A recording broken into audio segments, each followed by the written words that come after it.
Hello aspirants, welcome back to the class.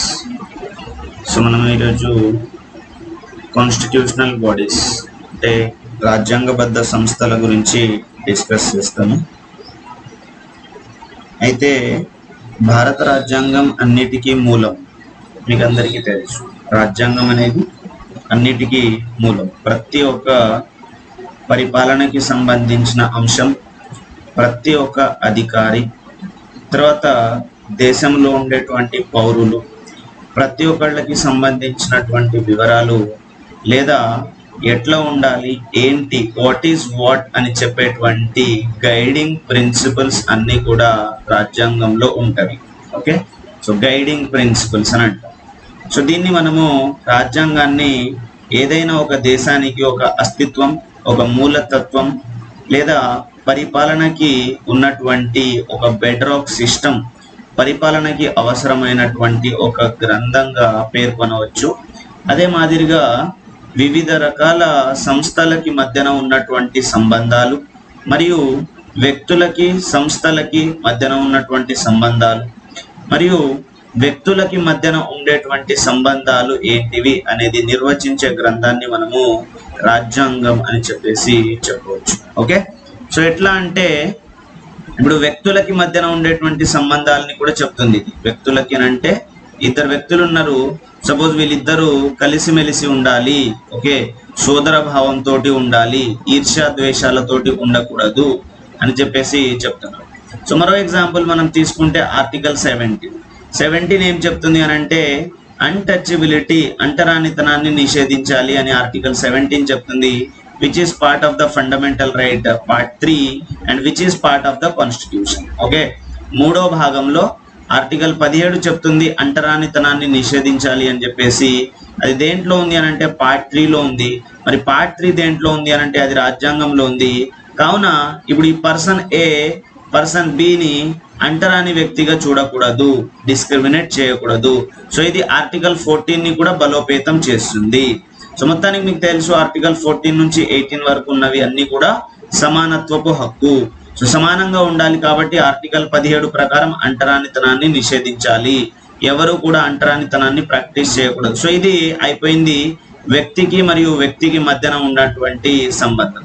మరి వ్యక్తికి సంస్థకి మధ్యన ఉన్నటువంటి సంబంధం ఏంటి అంటే మీకు ఆర్టికల్ 326 ప్రకారము ఒక ఎమ్మెల్యేని ఎన్నుకునే అధికారం ఉంది, తర్వాత లోక్సభ ఎంపీని ఎన్నుకునే అధికారం ఉంది. తద్వారా ఇక్కడ మీకు మరియు మిమ్మల్ని పరిపాలించడానికి చట్టసభల్లోకి వెళ్ళేటువంటి వ్యక్తికి మధ్యన ఉన్నటువంటి సంబంధం అనేది తెలుపబడింది.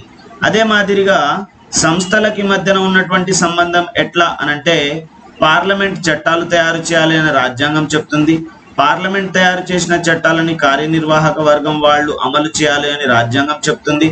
తర్వాత పార్లమెంట్ చేసినటువంటి చట్టాలు రాజ్యాంగం ప్రకారం ఉన్నాయా లేవా అని చెక్ చేయడానికి సుప్రీంకోర్టు లేదా జ్యుడిషియరీ ఉంటుంది అని రాజ్యాంగం చెప్తుంది. ఒకవేళ పార్లమెంట్ చట్టాలు చేసినప్పుడు అవి రాజ్యాంగానికి వ్యతిరేకంగా ఉంటే సుప్రీంకోర్టు అటువంటి చట్టాలని కొట్టివేయవచ్చు అని చెప్పేసి రాజ్యాంగం చెప్తుంది. కార్యనిర్వాహక వర్గం వాళ్ళు రాజ్యాంగాన్ని సరిగా అమలు చేయకపోయినా లేదా పార్లమెంట్ చేసినటువంటి చట్టాలను సరిగా అమలు చేయకపోయినా ఆర్డర్స్ ని ఇష్యూ చేసే అధికారం సుప్రీంకోర్టుకి ఉంది అని చెప్పేసి రాజ్యాంగం చెప్తుంది. అనగా పార్లమెంట్ లేదా కార్యనిర్వాహక వర్గం వాళ్ళు ప్రాథమిక హక్కుల్ని ఉల్లంఘించిన, రాజ్యాంగంలో ఉన్నటువంటి సూత్రాలని ఉల్లంఘించిన వాటిని సిట్ రైట్ లేదా స్ట్రిక్ట్ గా రాజ్యాంగానికి అనుగుణంగా మరియు చట్టాలకి అనుగుణంగా పరిపాలన జరిగే విధంగా ఆర్డర్స్ ఇష్యూ చేసే అధికారం సుప్రీంకోర్టుకి ఉంది అని చెప్పేసి మీరు నేర్చుకుంటారు. సో ప్రతి దానికి కూడా రాజ్యాంగం అనేది ఒక మూలతత్వము, ప్రతి అంశానికి సంబంధించింది. ఓకే, సో మీకు ఇక్కడ ఎవరికైనా తెలిసి ఉంటే ఈ ప్రిన్సిపల్ ని కూడా అప్లై చేయండి. The principle of thermodynamics. Okay, so not necessary but you can still apply it. Okay, so principle of thermodynamics ఏం చెప్తుంది అని అంటే శక్తి అనేది మనం సృష్టించలేము, నాశనం చేయలేము, బట్ ఒక రూపం నుంచి ఇంకొక రూపానికి మార్చవచ్చు అని చెప్పేసి చెప్తుంది. ఓకే, అదే మాదిరిగా రాజ్యాంగం అనేది అన్నిటికీ మూలతత్వం అన్నమాట. రాజ్యాంగం అనేది అన్నిటికీ మూలతత్వం. రాజ్యాంగం నుంచి వస్తవి చట్టాలు, చట్టాల ఆధారంగా ఏర్పడతవి గవర్నమెంట్ ఇష్యూ చేసే ఆర్డర్స్. ఓకే, సో ఈ విధంగా మీరు రాజ్యాంగాన్ని అర్థం చేసుకోవచ్చు. ఓకే, సో రాజ్యాంగం అనేది అందుకే దీన్ని మనము fundamental law of the land అని చెప్పేసి అంటాం. అంటే ఏదైనా ఒక భూభాగానికి సపోజ్ ఇండియా ఉంది, సో ఇండియా యొక్క ముఖ్య చట్టం ఏది ఓరెల్స్ ప్రాథమిక చట్టం ఏది అని అంటే అది రాజ్యాంగం.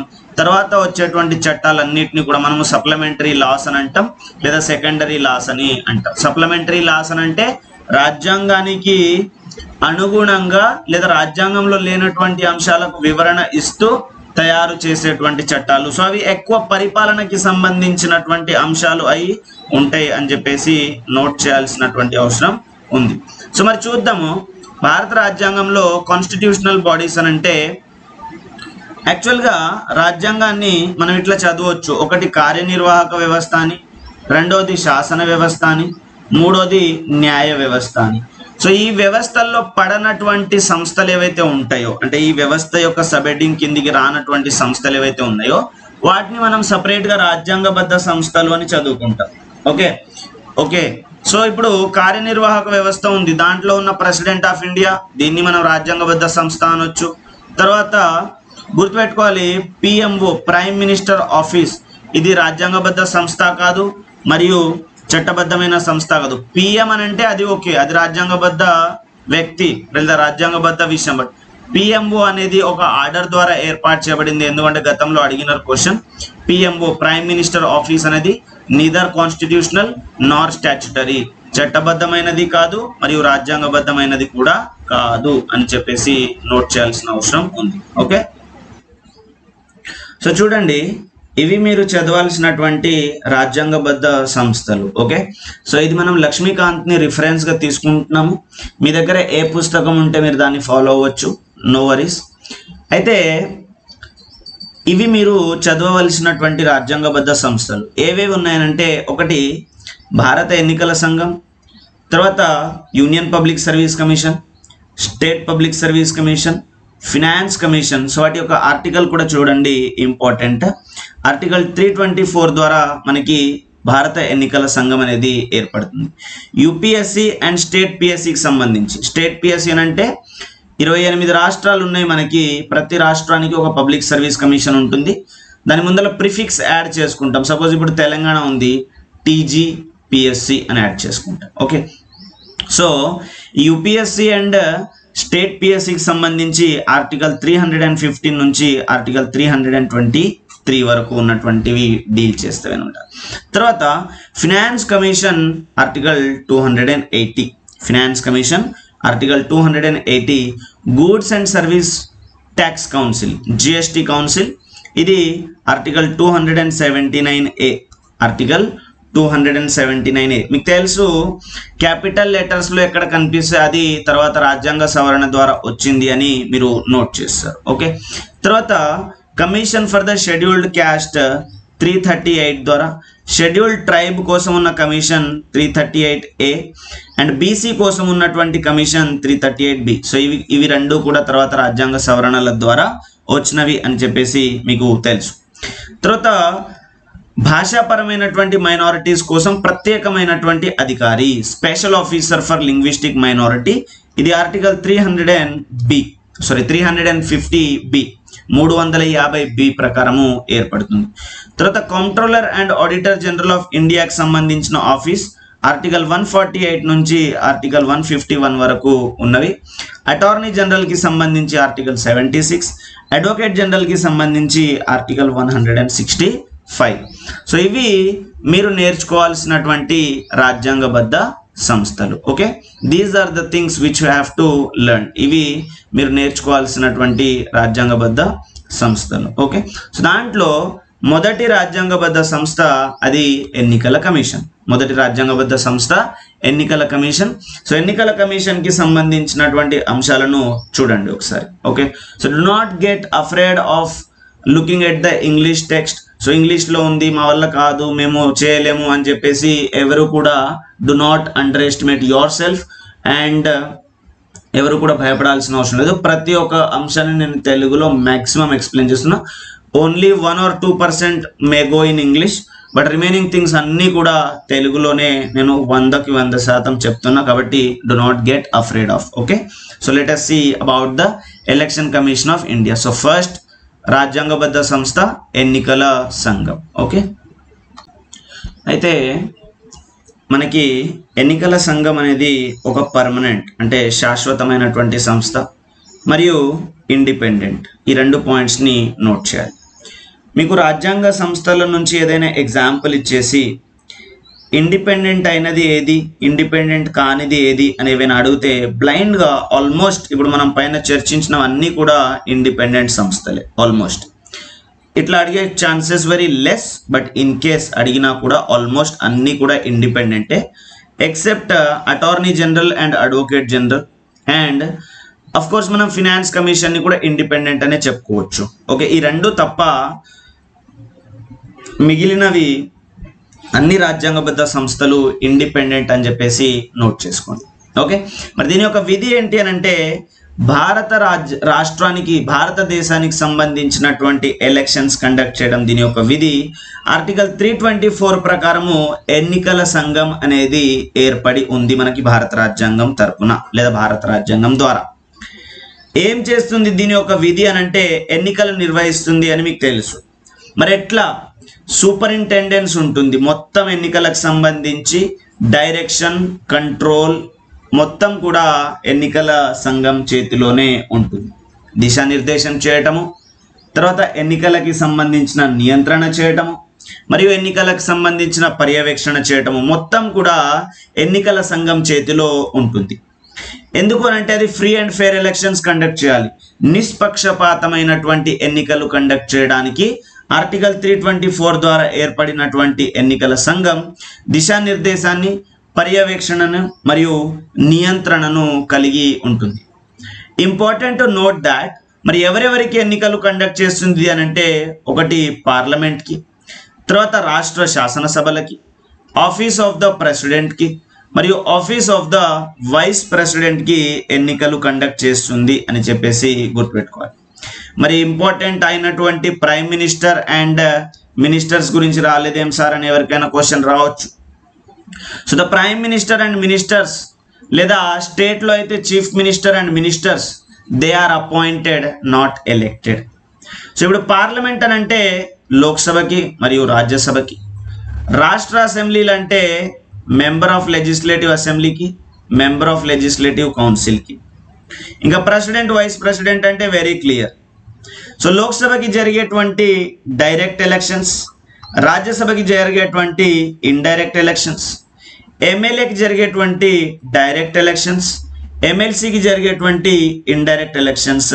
సో డైరెక్ట్ ఎలక్షన్స్ అయినా ఇండైరెక్ట్ ఎలక్షన్స్ అయినా ఏదైనా కూడా భారత ఎన్నికల సంఘం కండక్ట్ చేయడము జరుగుతుంది ఈ 4 ఆఫీసెస్కి సంబంధించి. సో ఇక్కడ మీరు గమనించవచ్చు, మనం గతంలో డివైడ్ చేసుకున్నాము భారతదేశం యొక్క పరిపాలనను ఏమని అనంటే భారతదేశం యొక్క సమాఖ్య పరిపాలనని కలిగి ఉంది. సమాఖ్య పరిపాలన లేదా ఫెడరల్ సిస్టమ్ని కలిగి ఉంది. ఏంటి సమాఖ్య పరిపాలన అంటే 2 or more levels of the government, 2 లేదా అంతకంటే ఎక్కువ స్థాయిలలో ప్రభుత్వాలు ఉండటము మరియు ఆ ప్రభుత్వాలు రాజ్యాంగం ప్రకారము ఇండిపెండెంట్గా ఉండడము. సో ఇక్కడ మీరు ఫెడరలిజానికి సంబంధించినటువంటి లక్షణాలు, ఫెడరలిజానికి సంబంధించినటువంటి డెఫినేషన్ని గుర్తు తెచ్చుకోవాలి. సో అయితే మనకి కేంద్రం ఉంది, అదేవిధంగా రాష్ట్రం ఉంది. కేంద్రం మరియు రాష్ట్రం ఉంది. సో కేంద్రానికి సంబంధించిన ప్రెసిడెంట్, కేంద్రానికి సంబంధించిన వైస్ ప్రెసిడెంట్, కేంద్రానికి సంబంధించినటువంటి పార్లమెంట్, రాష్ట్రానికి సంబంధించినటువంటి రాష్ట్ర శాసనసభలు, వీటికి ఎన్నికలు కండక్ట్ చేస్తుంది. కాబట్టి ఎన్నికల సంఘం అనేది కేంద్రం మరియు రాష్ట్రం రెండిటికి కామన్గా ఉంది. కాబట్టి దీన్ని మనము ఆల్ ఇండియా బాడీ అని చెప్పవచ్చు. దీన్ని మనం అఖిల భారత సంస్థ అని చెప్తాము. అఖిల భారత సంస్థ అని చెప్పవచ్చు. ఏమని చెప్తాము? అఖిల భారత సంస్థ. ఎందుకు అని అంటే ఇది కేంద్ర ప్రభుత్వానికి మరియు రాష్ట్ర ప్రభుత్వానికి కామన్. యాక్చువల్లీ ఇక్కడ గవర్నమెంట్ అనే వర్డ్ వాడకూడదు, బట్ ఎనీహౌ ఓకే. సో కేంద్రానికి మరియు రాష్ట్రానికి ఏం వాడాలి సార్ అంటే, మరి కేంద్రం అని రాష్ట్రం అని వాడాలి. కేంద్రం మరియు రాష్ట్రం అని వాడాలి. సో కేంద్రానికి రాష్ట్రానికి ఇది ఒక కామన్ సంస్థ కాబట్టి దీన్ని మనము ఆల్ ఇండియా సంస్థ అని చెప్పేసి అంటాం. Point to be noted. మనకి 73 మరియు 74 రాజ్యాంగ సవరణల ద్వారా పంచాయత్ రాజ్ ఇన్స్టిట్యూషన్ మరియు మున్సిపాలిటీస్ ఏర్పడ్డవి. ఓకే, 1992లో పంచాయత్ రాజ్ ఇన్స్టిట్యూషన్స్ మరియు మున్సిపాలిటీస్ ఏర్పడ్డవి. ఎన్నికల సంఘం, భారత ఎన్నికల సంఘం, ఎలక్షన్ కమిషన్ ఆఫ్ ఇండియా వీటి యొక్క ఎలక్షన్స్ తోటి సంబంధం కలిగి ఉండదు అనే పాయింట్ ని నోట్ చేయాలి. For this there is a separate state election commission. For this there is separate state election commission. So ఈ ఎన్నికలు నిర్వహించడానికి 73-74 రాజ్యాంగ సవరణల ద్వారా ఏర్పడ్డటువంటి panchayat raj institutions and municipalities కోసం ఎన్నికలు నిర్వహించడానికి అక్కడ ప్రత్యేకమైనటువంటి సంస్థలు ఉన్నవి. దాన్ని మనము స్టేట్ ఎలక్షన్ కమిషన్ అంటాము అని చెప్పేసి గుర్తుపెట్టుకోవాలి. ఓకే, సో ఇక్కడ ఇంకో కొత్త సంస్థ మీకు యాడ్ అయింది నోట్ చేసుకోవడానికి, state election commission. State election commission. So state election commission దేనికి సంబంధించి ఎన్నికలు నిర్వహిస్తుంది అని అంటే, పంచాయత్ రాజ్ వ్యవస్థలు. ఇవి మీకు తెలుసు, మండల్ లెవెల్లో, తర్వాత జిల్లా లెవెల్లో అండ్ విలేజ్ లెవెల్లో 3 లెవెల్స్లో ఉన్నాయని చెప్పేసి. మండల్ పరిషత్, జిల్లా పరిషత్, విలేజ్ పంచాయత్. అవునా? సో ఈ 3 లెవెల్కి సంబంధించి స్టేట్ ఎలక్షన్ కమిషన్ కండక్ట్ చేస్తుంది. సో దీన్ని మనము ఇవి 73వ సవరణలో కనిపిస్తవి. 74వ సవరణలో ఉన్నటువంటి మున్సిపాలిటీస్కి కూడా స్టేట్ ఎలక్షన్ కమిషనే ఎన్నికలు కండక్ట్ చేస్తుంది. భారత ఎన్నికల సంఘానికి దానికి సంబంధం లేదు. భారత ఎన్నికల సంఘం కేవలము పార్లమెంట్ అనగా Rajya Sabha, Lok Sabha, president of India, vice president of India, దాని తర్వాత రాష్ట్రాల్లో శాసనసభలు అనగా ఎమ్మెల్యే సభ, ఎమ్మెల్సీ సభ, అంటే లెజిస్లేటివ్ కౌన్సిల్, లెజిస్లేటివ్ అసెంబ్లీ అని చెప్పేసి అంటాం. సో దీనికి సంబంధించి ఉంటుంది. అండ్ ఇది ఆర్టికల్ 324 ప్రకారం ఏర్పడింది అని గుర్తుపెట్టుకోవాలి. ఓకే, సో ఇది మనకి భారత ఎన్నికల సంఘం. కొంతమంది అంటారు దీన్ని సెంట్రల్ ఎలక్షన్ కమిషన్ లేదా కేంద్ర ఎన్నికల సంఘం అని అంటారు. కేంద్ర ఎన్నికల సంఘం అని అనొచ్చు, బట్ దీన్ని సెంట్రల్ ఎలక్షన్ కమిషన్ అని చెప్పేసి అంటారు కొంతమంది. అట్లా అనకూడదు అన్నమాట. ఓకే, సో కేంద్ర ప్రభుత్వానికి మాత్రమే సంబంధించింది కాదు అది. ఓకే, సో కేంద్రం మరియు రాష్ట్రం రెండింటికి సంబంధించి కాబట్టి these are the few points regarding it. So composition, మరి ఆ సభ అంటున్నా, మరి ఆ సంస్థలో, ఆ ఎలక్షన్ కమిషన్లో, ఆ సంఘంలో ఎవరెవరు ఉంటారు అని అంటే, రాజ్యాంగం అమల్లోకి వచ్చినప్పుడు లేదా స్టార్టింగ్లో ఒక సభ్య సంస్థగా ఇది ఉండేదన్నమాట. So first point to be noted, chief election commissioner అక్కడ ఉంటారు. ప్రధాన ఎన్నికల కమిషనర్, ప్రధాన ఎన్నికల కమిషనర్ ఉంటారు. Point number 1. ఇతర ఎన్నికల కమిషనర్ అవసరం అని అనుకుంటే ప్రెసిడెంట్ అపాయింట్ చేస్తారు. Point number 2.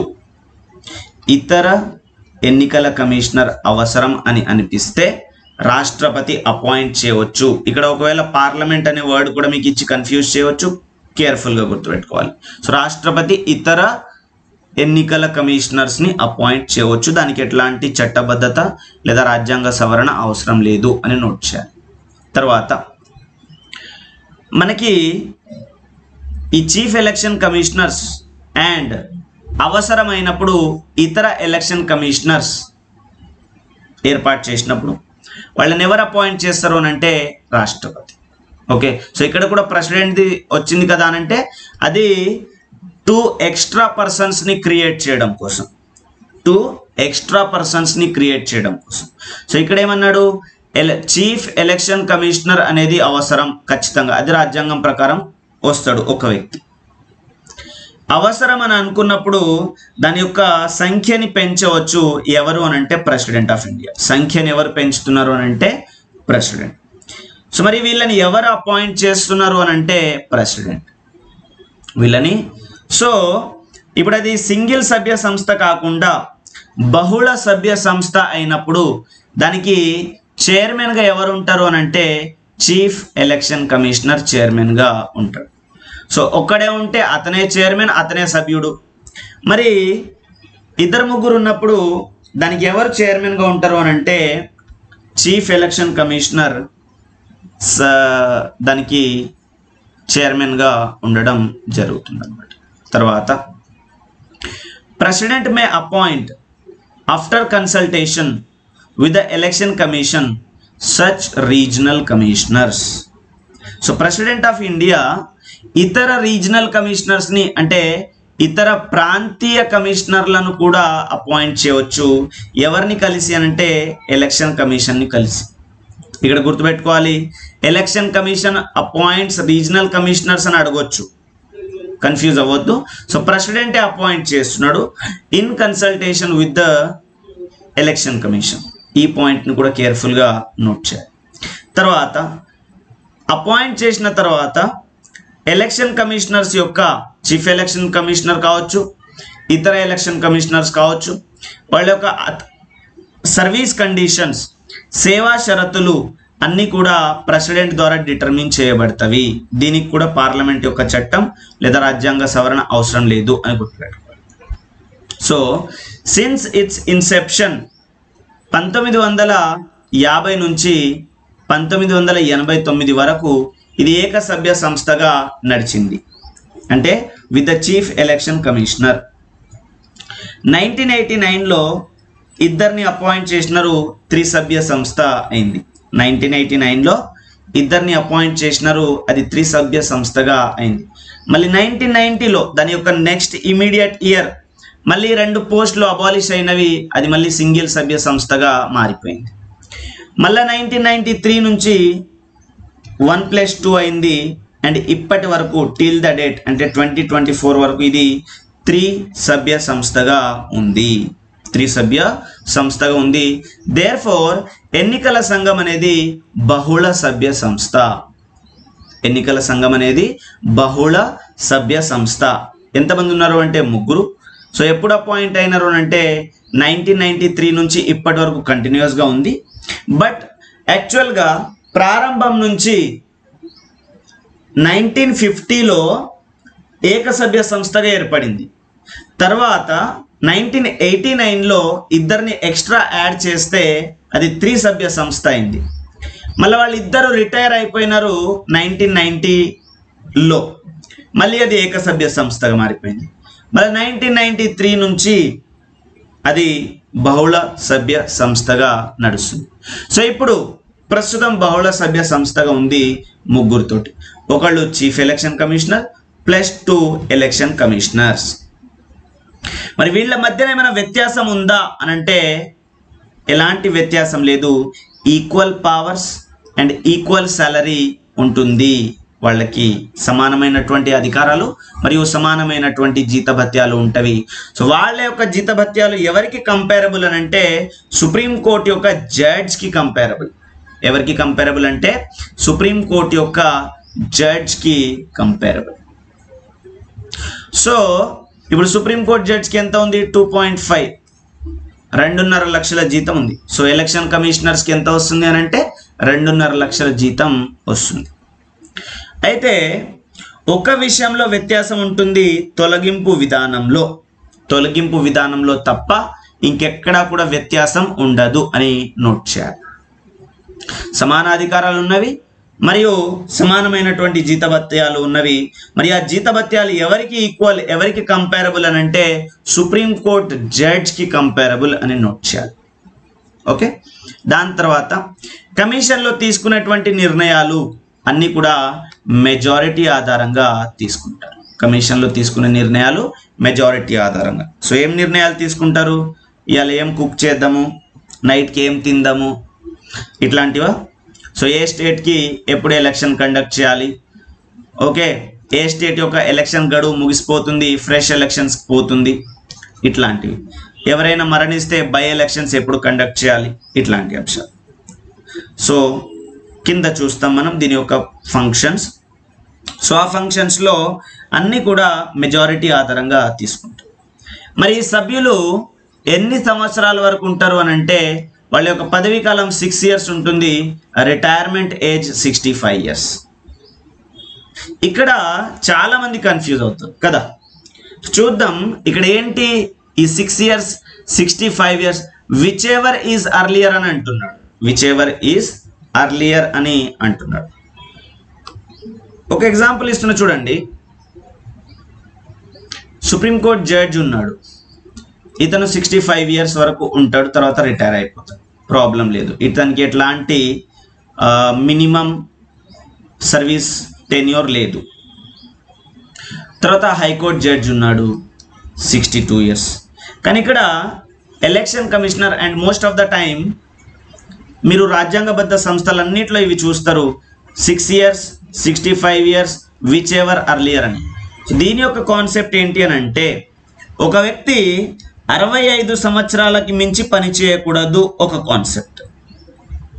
తర్వాత ఎందుకు అంటే సపోజ్ ఇప్పుడు ఒక ఆయనకి 64 సంవత్సరాలు ఉంది, అతన్ని మనం ఎలక్షన్ కమిషనర్గా అపాయింట్ చేసినాము, మనము అంటే president of India. So election కమిషనర్గా అపాయింట్ చేస్తే ఇతను 1 year ఓన్లీ సర్వ్ చేస్తాడు, 65 yearsలో రిటైర్ అయిపోతాడు. లేదు ఇంకొక పర్సన్ ఎగ్జాంపుల్ తీసుకుందాం, 40 years ఉంది అతన్ని అపాయింట్ చేసినారు ఎలక్షన్ కమిషనర్గా. సో అతను శుభ్రంగా 6 సంవత్సరాలు పనిచేస్తాడు, తర్వాత ఆఫీస్ని వదిలేస్తాడు అన్నమాట. సో ఇక్కడ విచ్ ఎవర్ ఈజ్ అర్లియర్ అనే దానికి అర్థం ఏంటి అని అంటే ఇప్పుడు ఈయన 64 years ఉన్నాడు, ఇతనికి 65 అనేది తొందరగా వచ్చేసింది, సో 1 yearలో దిగిపోతాడు అన్నమాట. సో ఇది కాన్సెప్ట్. అంటే ఒక పర్సన్ బియాండ్ 65 years పని చేయడానికి అవకాశం లేదు అని దీని యొక్క మీనింగ్ అని చెప్పేసి గుర్తుపెట్టుకోవాలి. ఇది దీని యొక్క అర్థం. సో 6 years 65 years దీని యొక్క టెన్యూర్. ఓకే. సో ఇండిపెండెన్స్ పైన అనుకున్నాం మనము, భారత ఎన్నికల సంఘం అనేది ఇండిపెండెంట్ అని ఆర్టికల్ 324 ప్రకారం ఏర్పడింది. మరి దీని యొక్క స్వతంత్రత ఎట్లా నిర్ధారించబడింది అనేది ఒకసారి చూడండి. So the chief election commissioner provided with the security of the tenure. ఇది నోట్ చేయాల్సిన పాయింట్. ఇతర ఎలక్షన్ కమిషనర్స్కి ఈ పాయింట్ వర్తించదు. ఓన్లీ ముఖ్య ఎన్నికల అధికారికి లేదా ప్రధాన ఎన్నికల కమిషనర్కి సెక్యూరిటీ ఆఫ్ ద టెన్యూర్ అంటే పదవీ కాల భద్రత అనేది చీఫ్ ఎలక్షన్ కమిషనర్కి ఇవ్వబడింది. దీని అర్థం ఏంటి అని అంటే అతన్ని కొన్ని పదవులు ఉంటాయి, ఉదాహరణకి ఇలాంటి వర్డ్ని మీరు చూస్తారు, they hold office during pleasure of president and governor. So ఇట్లాంటి పాయింట్ మీరు చూస్తారు. సో మనం ఓన్లీ ప్రెసిడెంట్ ఎగ్జాంపుల్ తీసుకుందాం. సో ప్రెసిడెంట్ యొక్క ఇష్టానుసారం లేదా ప్రెసిడెంట్ యొక్క అభిష్టానం వరకు మాత్రమే ఆఫీస్లో ఉంటారు కొంతమంది, ఉదాహరణ గవర్నర్, ఉదాహరణ మినిస్టర్స్, ఉదాహరణ attorney general of India. So ఎప్పుడైనా తొలగించవచ్చు వీళ్ళని ప్రెసిడెంట్. అంటే దీని అర్థం వీళ్ళ యొక్క పదవీ కాలం రాజ్యాంగంలో లేదు, పదవీ కాలానికి సంబంధించి వివరాలు రాజ్యాంగంలో లేదు, మరియు వీళ్ళ తొలగింపు విధానంకి సంబంధించినటువంటి ప్రక్రియ రాజ్యాంగంలో లేదు. అండ్ సింపుల్గా they hold office during the pleasure of the president అనే వర్డ్ ఉంది కాబట్టి వాళ్ళని ఎప్పుడైనా తొలగించవచ్చు. సో గవర్నర్ని ఎప్పుడైనా తొలగించవచ్చు, అటార్నీ జనరల్ని ఎప్పుడైనా తొలగించవచ్చు, మినిస్టర్ని ఎప్పుడైనా తొలగించవచ్చు కదా. కాకపోతే ఇక్కడ భారత ఎన్నికల సంఘం అనేది ఎలక్షన్ కమిషన్ ఆఫ్ ఇండియా స్వతంత్ర సంస్థ. మరియు వీళ్ళని ఎప్పుడు పడితే అప్పుడు తొలగిస్తే ఎగ్జిక్యూటివ్ చేతిలో ఎలక్షన్ కమిషన్ అనేది కీలుబొమ్మ అయిపోతుంది. కాబట్టి వీళ్ళ తొలగింపు కేవలము సుప్రీంకోర్టు జడ్జిని తొలగించే విధానం మాదిరిగా జరగాలి. సో మరి సుప్రీంకోర్టు జడ్జిని తొలగించే విధానం ఏంటి? Misbehaviour and incapacity, proved misbehaviour, నిరూపిత దుష్ప్రవర్తన మరియు అసమర్థత అనే కారణాల చేత పార్లమెంట్లో స్పెషల్ మెజారిటీ తోటి ఒక రెజల్యూషన్ పాస్ చేస్తే ఆ తర్వాత మాత్రమే వాళ్ళని తొలగించాల్సి ఉంటుంది. సో దీన్ని బట్టి clear, so they do not hold office during the pleasure of the president. అంటే రాష్ట్రపతి యొక్క అభిష్టం మేరకు వాళ్ళు అధికారంలో ఉండరు. సో ఇప్పుడు రాష్ట్రపతి కౌన్సిల్ ఆఫ్ మినిస్టర్స్ చెప్పినట్టు వింటాడు, headed by prime minister. So ఇప్పుడు లోక్సభకి ఎలక్షన్స్ జరుగుతాయి. Who is the leader in the Lok Sabha అంటే ప్రైమ్ మినిస్టర్. సో లోక్సభకి నెక్స్ట్ ఎలక్షన్స్ జరుగుతాయి కాబట్టి ప్రైమ్ మినిస్టర్ అడుగుతాడు ప్రెసిడెంట్ని, ఇప్పుడు ఉన్నటువంటి ఎలక్షన్ కమిషనర్స్ చాలా స్ట్రిక్ట్ ఉన్నారు, మనకి మంచి లాభాలు రాకపోవచ్చు, వాళ్ళని తొలగించేసి. సో అట్లా తొలగించేస్తే రూలింగ్ పార్టీకి ఫేవరబుల్గా ఉన్నటువంటి పర్సన్స్ని అపాయింట్ చేసుకుంటారు. ఎందుకు అనంటే పైన కూడా చూసినాము, ఎవరు అపాయింట్ చేస్తారు వీళ్ళని? ప్రెసిడెంటే. సో అట్లాంటి తప్పిదం జరగకుండా ఇండిపెండెన్స్ అనేది చాలా చాలా స్ట్రిక్ట్గా ఇవ్వబడింది. ఒకవేళ తొలగించాలి, ఇది ఎవరికి వర్తిస్తుంది అని అంటే ఓన్లీ చీఫ్ ఎలక్షన్ కమిషనర్కే వర్తిస్తుంది. ఇది misbehaviour and incapacity judge of the supreme court మాదిరిగా అని. మరి ఇద్దరు ఎలక్షన్ కమిషనర్ సంగతి ఏంటి అని అంటే చీఫ్ ఎలక్షన్ కమిషనర్ యొక్క రికమెండేషన్ ఆధారంగా ఇద్దరిని రిమూవ్ చేయవచ్చు. వెరీ వెరీ ఇంపార్టెంట్, నోట్ చేయాలి. ఇద్దరిని రిమూవ్ చేయాలి అని అంటే చీఫ్ ఎలక్షన్ కమిషనర్ యొక్క సిఫార్సు అవసరం. అదే చీఫ్ ఎలక్షన్ కమిషనర్ని రిమూవ్ చేయాలి అంటే పార్లమెంట్ యొక్క సిఫారసు అవసరం. పార్లమెంట్ సిఫారసు ఏ ప్రక్రియ ద్వారా జరుగుతుంది అని అంటే సుప్రీంకోర్టు జడ్జిని తొలగించే ప్రక్రియ ద్వారా జరుగుతుంది. మరి సుప్రీంకోర్టు జడ్జిని తొలగించడానికి ఉన్నటువంటి రిక్వైర్మెంట్ ఏంటి అని అంటే స్పెషల్ మెజారిటీ తోటి రెజల్యూషన్ పాస్ చేయాలి. అది కూడా 2 కారణాల చేత. దాని తర్వాత వాళ్ళు వన్స్ అపాయింట్ చేయబడ్డ తర్వాత, ఒకసారి నియమించబడ్డ తర్వాత వాళ్ళ యొక్క సేవా షరతులు అనేవి మార్పులు కాకూడదు. సర్వీస్ కండిషన్స్ అనేవి వాళ్ళ యొక్క డిసడ్వాంటేజ్కి, వాళ్ళ యొక్క ప్రతికూలతకు మార్చడానికి వీల్లేదు. సపోజ్ 6 years కానీ అపాయింట్ చేయబడ్డాడు, అపాయింట్ చేసిన తర్వాత 4 yearsకి రిమూవ్ చేస్తా అని అంటే కుదరదు. తర్వాత 2.5 లక్షల జీతం ఉంటుంది అని అపాయింట్ చేయబడ్డాడు, బట్ తర్వాత 2 లక్షలే ఇస్తా అని చెప్పడము నాట్ ఫేర్. సో ఇట్లా జరగకూడదు అనమాట. సో ఇది పైన చెప్పిన పాయింట్. ఇతర కమిషనర్స్ మరియు ఇతర ప్రాంతీయ కమిషనర్లు చీఫ్ ఎలక్షన్ కమిషనర్ యొక్క రికమెండేషన్ ఆధారంగా తొలగించబడతారు. సో ఇన్ని జాగ్రత్తలు ఉన్నప్పటికీ కూడా ఈ 3 పాయింట్స్ చాలా ఇంపార్టెంట్. రాజ్యాంగంలో కొన్ని అవకతవకలు మనం గమనించవచ్చు. అంటే క్వాలిఫికేషన్స్కి సంబంధించిన వివరాలు రాజ్యాంగంలో ఇవ్వలేదు, వీళ్ళ యొక్క పదవీ కాలం రాజ్యాంగంలో ఇవ్వలేదు, మరియు వీళ్ళు తదుపరి ఏదైనా కార్యాలయానికి అధికారి కావడానికి రాజ్యాంగం వీళ్ళని డిబార్ చేయలేదు. ఓకే, సో ఈ 3వ పాయింట్ యొక్క అర్థం ఏమిటి అని అంటే ఇప్పుడు ఎలక్షన్ కమిషన్ ఆఫ్ ఇండియాలో ఒక వ్యక్తి చీఫ్ ఎలక్షన్ కమిషనర్గా పనిచేసినాడు. సో ఈయనకు తెలుసు ఈయన 65 yearsకి రిటైర్ అవుతాడు అని. తర్వాత ప్రభుత్వం మొత్తం ఉన్నది ప్రైమ్ మినిస్టర్ చేతిలో. అపాయింట్మెంట్స్ అన్నీ ప్రెసిడెంట్ ఆఫ్ ఇండియా ద్వారా జరుగుతాయి, ప్రైమ్ మినిస్టర్ చెప్తాడు. సో ఇప్పుడు ఈయన ప్రైమ్ మినిస్టర్కి అనుకూలంగా పనిచేస్తే ఇతనికి రిటైర్ అయిన తర్వాత గవర్నమెంట్లో ఏదో ఒక మంచి పొజిషన్ దొరికే అవకాశం ఉంటుంది. సో ఇది దీని యొక్క అర్థం ఇది. సో వీళ్ళు ఎవరు కూడా డిబార్ చేయబడలేదు. అదే యూపీఎస్సీ ఉంది, యూపీఎస్సీ యొక్క చైర్మన్ మెంబర్స్ డిబార్ చేయబడ్డారు. అంటే వాళ్ళు తదుపరి గవర్నమెంట్ ఆఫ్ ఇండియా కింద లేదా గవర్నమెంట్ ఆఫ్ స్టేట్ కింద పదవి అర్హతలు పొందరు, ఎక్సెప్ట్ రాజ్యాంగబద్ధ సంస్థలు. సో సపోజ్ ఇప్పుడు రాజ్యాంగబద్ధ సంస్థలకి వాళ్ళు అధికారులుగా నియమించబడవచ్చు. సో ఈ డిఫరెన్స్ని క్లియర్ చేయడానికి అదొక చాలా పెద్ద టైం పడుతుంది, అది అక్కర్లేదు కాన్సెప్ట్. సో ఇంతవరకు చాలు. సో ఈ 3 ఫ్లాస్ రీసెంట్గా ఆంధ్రప్రదేశ్ గ్రూప్ 1 ఎగ్జామ్లో ఇది అడిగినారనమాట. ఏమని? ఈ 3 పాయింట్స్ ఇచ్చేసి క్వశ్చన్ అడిగినాడు. కాబట్టి ఈ 3 పాయింట్స్ కూడా ఇంపార్టెంట్, గుర్తుపెట్టుకోవాలి. తర్వాత పవర్స్ అండ్ ఫంక్షన్స్ సో ఈ పవర్స్ అండ్ ఫంక్షన్స్ 3 రకాలుగా ఉన్నాయని గుర్తుపెట్టుకోవాలి. Administrative, advisory and quasi judicial. పరిపాలన సంబంధమైనటువంటివి, సలహా సంబంధమైనటువంటివి, పాక్షిక న్యాయ అధికారాలు. సో ఈ పరిపాలన సంబంధమైనవి చూడండి ఒకసారి ఏంటివి ఉన్నవి అని అంటే, ఒకటి ప్రాదేశిక ప్రాంతాలను నిర్ణయించడం, ఎలక్టోరల్ రోల్స్ తయారు చేయటము, ఎన్నికల తేదీలను ప్రకటించటము, తర్వాత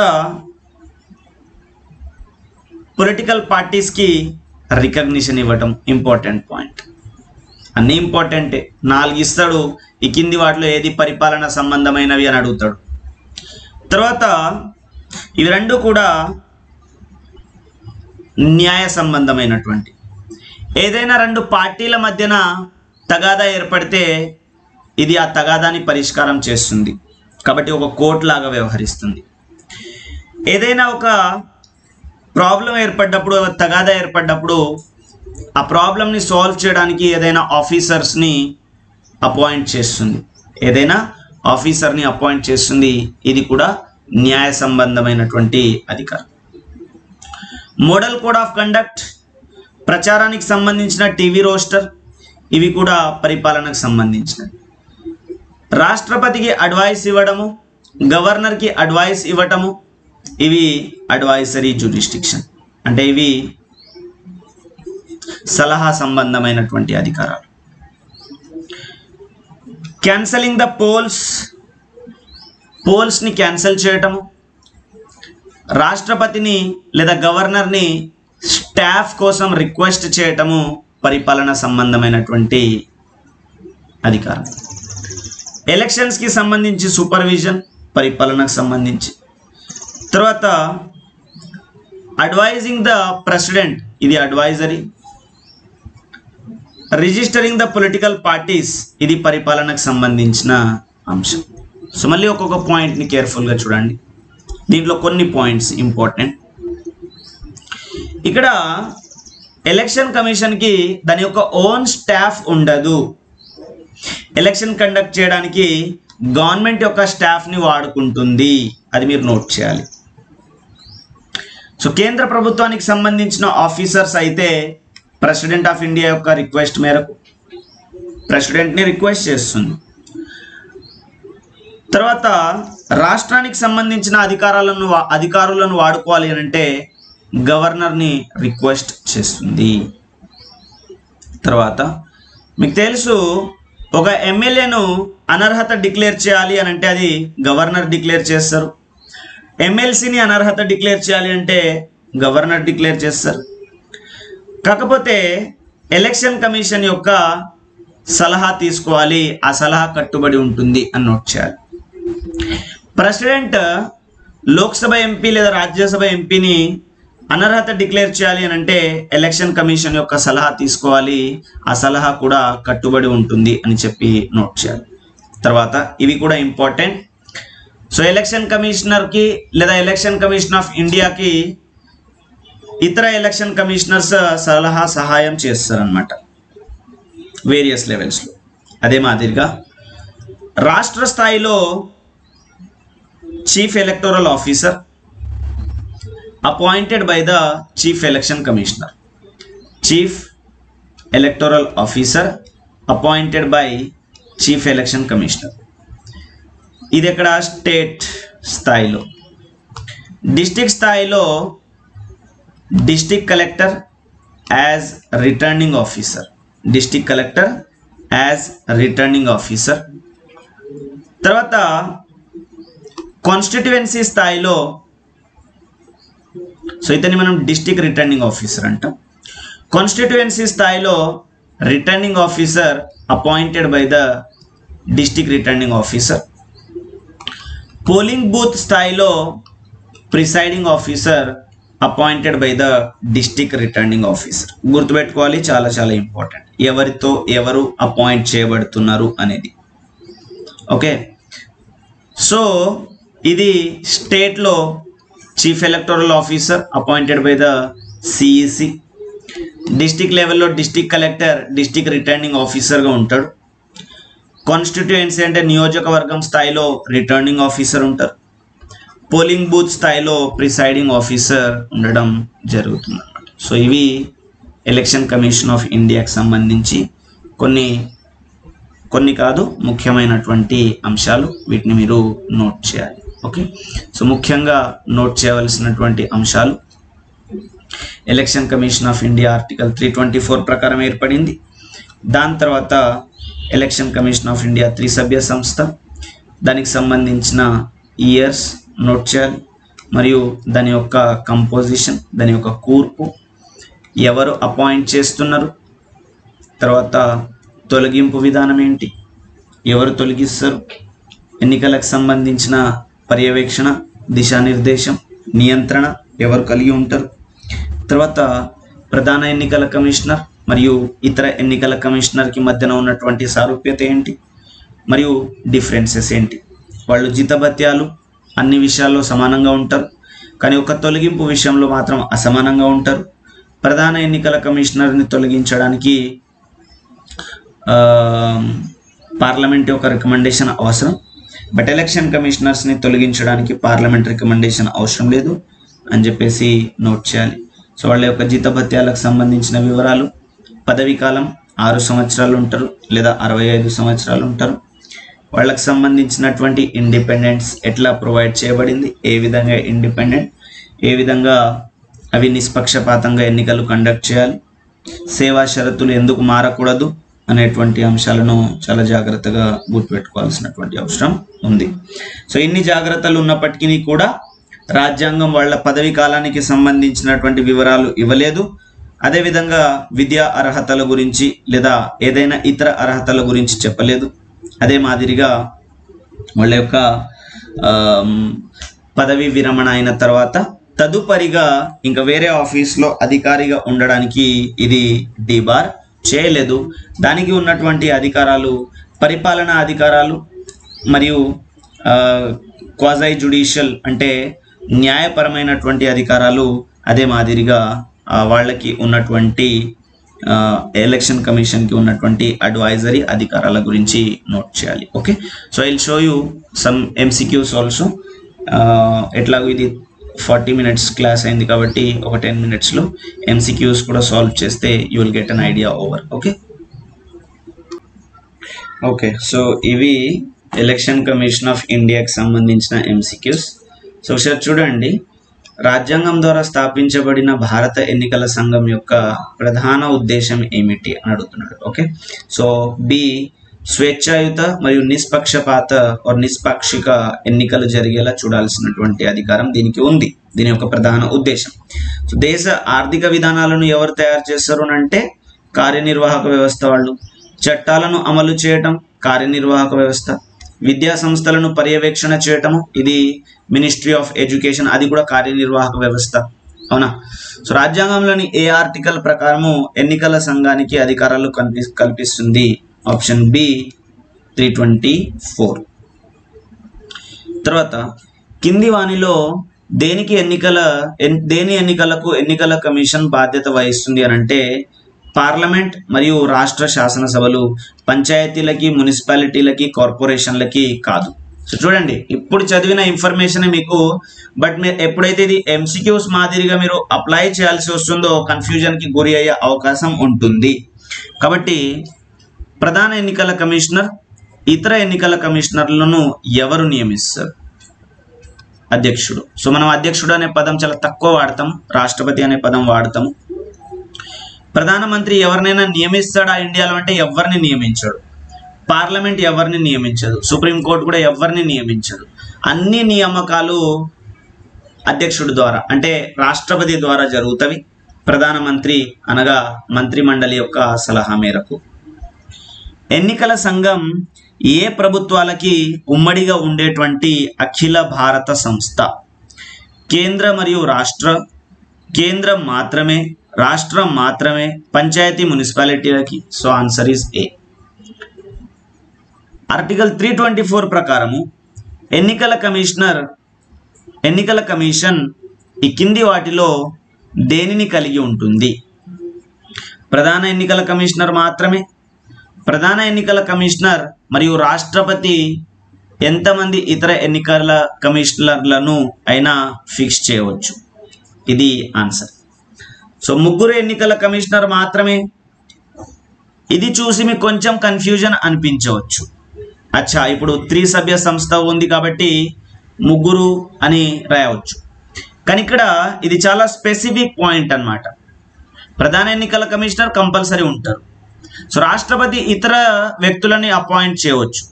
సో ఇప్పుడు 3 ఉన్నదాన్ని 5 చేయవచ్చు, లేదా 3 ఉన్నదాన్ని 2 చేయవచ్చు. కాబట్టి ఇది చాలా చాలా అప్రోప్రియేట్ ఆప్షన్. కాబట్టి ముగ్గురు మాత్రమే కాదు, ఇది రాంగ్ అనమాట. ఓకే, సో ఇది అందుకే చూడండి ఎంసీక్యూ సాల్వ్ చేయడం చాలా ఇంపార్టెంట్. సో ఇక్కడ మీరు కన్ఫ్యూజ్ అవ్వడానికి చాలా మంచి అవకాశం ఉంది.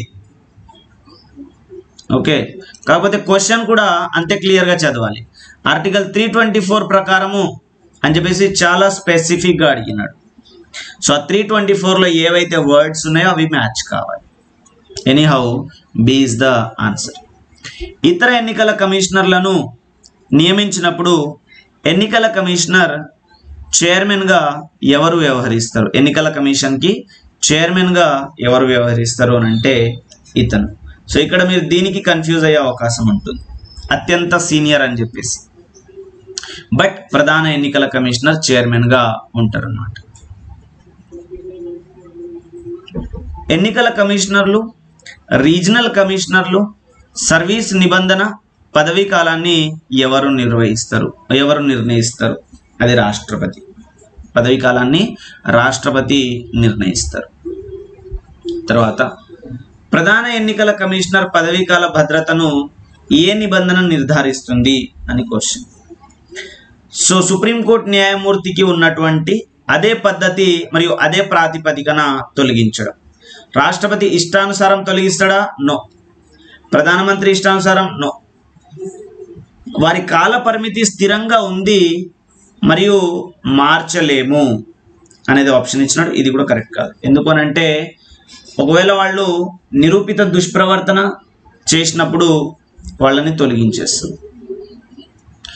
ప్రధాన ఎన్నికల కమిషనర్ని తొలగింపుకు ఏ సంస్థ తీర్మానం చేయాలి? కోర్స్ అది పార్లమెంట్. ఎన్నికల సంఘం యొక్క పరిపాలన విధుల్లో ఉన్నటువంటివి ఏవి? ఎన్నికల నియోజకవర్గాల ప్రాంతాలను నిర్ణయించడం, పౌరసత్వం మంజూరు చేయటము, ఇది మినిస్ట్రీ ఆఫ్ హోమ్ అఫైర్స్ యొక్క బాధ్యత, అంటే కార్యనిర్వాహక వ్యవస్థ. చట్టాలను ఆమోదించడం పార్లమెంట్ యొక్క బాధ్యత. దేశ ఆర్థిక నిర్వహణ కార్యనిర్వాహక వ్యవస్థ యొక్క బాధ్యత. ఎన్నికల సంఘం యొక్క పాక్షిక న్యాయ విధి ఏది అని అంటున్నాడు. ఎన్నికల సంఘం యొక్క పాక్షిక న్యాయ విధి ఏది అని అంటున్నాడు. సో రాజకీయ పార్టీల గుర్తింపుకు సంబంధించి వివాదాలను పరిష్కారం చేయటం. మిగతావన్నీ కూడా పరిపాలన అధికారాలు. ఎన్నికల సంఘం ఈ కింది వానిలో ఏ విషయాలపై రాష్ట్రపతికి సలహా ఇవ్వగలుగుతుంది? పార్లమెంట్ సభ్యుల అనర్హత, జాతీయ రక్షణ వ్యూహాలు, ఆర్థిక వ్యూహాలు, విద్యా వ్యూహాలు లేదా విద్యా సంస్కరణ, ఇవన్నీ కావు. పార్లమెంట్ సభ్యుల అనర్హతకు సంబంధించి, అదే మాదిరిగా రాష్ట్ర శాసన సభ్యుల అనర్హతకు సంబంధించి కూడా. ఎన్నికలను రద్దు చేసే ఎన్నికల కమిషనర్ అధికారాన్ని ఏ పరిస్థితుల్లో ఉపయోగిస్తారు? సో ఎన్నికలను ఎప్పుడు రద్దు చేస్తారు అని అంటున్నాడు. సింపుల్గా రిగ్గింగ్ జరిగినప్పుడు, బూత్ క్యాప్చరింగ్ జరిగినప్పుడు, ఏదైనా హింస జరిగినప్పుడు, అలాంటి సందర్భంలో. తగినంత మంది లేనప్పుడు, అధికంగా పోలింగ్ వచ్చినప్పుడు, ఆర్థిక మాంద్యం వచ్చినప్పుడు, ఇవన్నీ కావు. సో రిగ్గింగ్, బూత్ క్యాప్చరింగ్ అవి జరిగినప్పుడు. రాష్ట్ర స్థాయిలో ఎన్నికల సంఘానికి ఎవరు సహకరిస్తారు? అది బి, ఎన్నికల ప్రధాన అధికారి. ఎన్నికల ప్రధాన అధికారి సహకరిస్తారు. జిల్లా స్థాయిలో రిటర్నింగ్ అధికారిగా జిల్లా కలెక్టర్ వ్యవహరిస్తారు. ప్రధాన ఎన్నికల కమిషనర్ మరియు ఇతర ఎన్నికల కమిషనర్ యొక్క పదవీ కాలం ఎంత? 6 years and 65 years. కింది వాటిలో ఎన్నికల సంఘం యొక్క అధికారం లేదా విధి కానిది ఏది? సో విధి ఏది కాదు అని అంటున్నాడు. ఓటర్ల జాబితా విధి, రాజకీయ పార్టీల గుర్తింపు విధి, అనర్హత డిక్లేర్ చేయడానికి సలహా ఇవ్వటం విధి. సో ఆర్థిక విధానాలను నిర్ణయించడం విధి కాదు. Therefore answer is B. ఎన్నికల ఏర్పాట్లకు సంబంధించి వివాదాల విచారణకు అధికారులను నియమించడంలో ఎన్నికల సంఘానికి ఎవరు సహకరిస్తారు? Deputy election commissioners. Deputy election commissioners. ఎన్నికల కమిషనర్ల మధ్యన అభిప్రాయ భేదాలు తలెత్తితే అప్పుడు చీఫ్ ఎలక్షన్ కమిషనర్ యొక్క పాత్ర ఏమిటి అని. సో ఆ వివాదాన్ని మెజారిటీ తోటి పరిష్కారం చేస్తారు. ఆ వివాదాన్ని మెజారిటీ తోటి పరిష్కారం చేస్తారు అని నోట్ చేయాలి. ఓకే, సో ఇది మనకు ఈరోజు ఉన్నటువంటి ఎలక్షన్ కమిషన్ ఆఫ్ ఇండియాకి సంబంధించి lecture. So in the next lecture we will be covering Union Public Service Commission and State Public Service Commission కి సంబంధించి రెండు కూడా మనం జాయింట్ గా కవర్ చేస్తాం. Okay, union public service commission, state public service commission. So ఈ రెండు మనము జాయింట్ గా కవర్ చేస్తాం. ఇది ఎలక్షన్ కమిషన్ ఆఫ్ ఇండియాకి సంబంధించి ఈ రోజు యొక్క లెక్చర్. సో గుర్తుపెట్టుకోండి, చాలా పెద్ద టాస్క్. ఎన్నికలు కండక్ట్ చేయడం అనేది అంత ఈజీ టాస్క్ కాదు. ఇంత పెద్ద భారతదేశం. సో పూర్తి భారతదేశానికి సంబంధించి పార్లమెంట్ ఎలక్షన్స్ కండక్ట్ చేయాలి. అదేవిధంగా ప్రతి రాష్ట్రానికి ఎలక్షన్స్ కండక్ట్ చేయాలి. So it's not that easy task. So చాలా పెద్ద టాస్క్ ఇది. And election commission of India చాలా పవర్ఫుల్ సంస్థగా కూడా అప్పుడప్పుడు ఎమర్జ్ అవుతుంది. ఏమైనా న్యూస్లో అప్డేట్స్ వచ్చినప్పుడు మనము ఇంకా అది ఏ విధంగా becoming a tiger of the land, ఏ విధంగా అది గర్జించే సింహం లాగా మారుతుంది. ఇదొక నానుడి, ఇదొక చెప్పడం అన్నమాట. ఎందుకనంటే ఎన్నికలు కండక్ట్ చేసేటప్పుడు దానికి చాలా అధికారాలు ఉంటాయి. ఏ ఆఫీసర్నైనా అపాయింట్ చేయడము, ఏ ఆఫీసర్నైనా తొలగించడం ఇన్ ద సెన్స్ వేరే దగ్గరికి ట్రాన్స్ఫర్ చేయడము, అట్లాంటి చాలా పెద్ద అధికారాలను అది చేతిలోకి తీసుకుంటుంది. కాబట్టి సో అట్లాంటి విషయం మనం తర్వాత చూడొచ్చు. బట్ నెక్స్ట్ క్లాస్ మనకి union public service commission and state public service commission మీద ఉంటుంది. Thanks for joining the class. ఎవరైనా మిస్ అయిన వాళ్ళు you will get the recorded classes at the Wisdom Way Academy of Excellence. You may follow for more lectures and stay tuned, prepare well. I will be seeing you in the tomorrow's class. Have a very good day. Bye bye.